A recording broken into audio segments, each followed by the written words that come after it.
The Amarillo City Council today awarded the contract for demolition and abatement of the Old English Field Terminal building.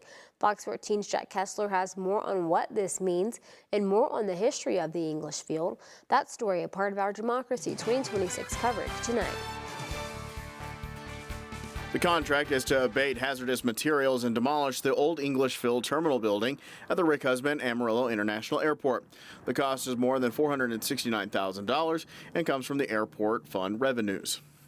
According to the Texas Air and Space Museum, in 1929, Harold English and Thornton Oxnard converted a grassy field 7 miles east of Amarillo into what is now the modern airport. English had been one of the candidates to be the airport manager. When they declined to use him for the city airport, the Bivens Airport downtown, Harold set out to build a better mousetrap.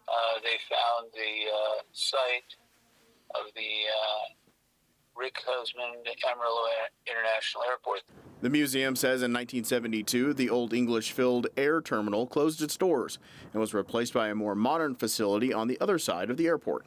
According to the city of Amarillo, the building was constructed in the early 1940s and says in recent years the building has deteriorated considerably and has become a critical safety hazard. It went to the Texas Historic Committee to see if there was any historic value to it because it was such an old building.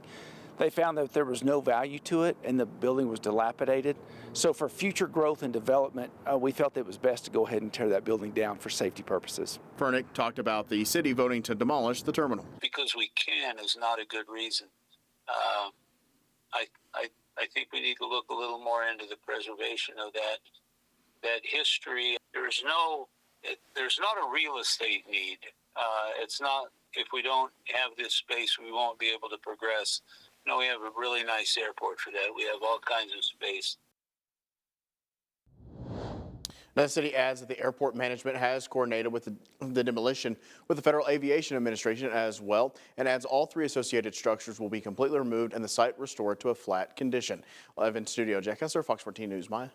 Jack, thank you. Fernick says that the building is structurally good and adds that the abatement prices have gone up like everything else, but he says there has been private interest in restoring and or using the structures.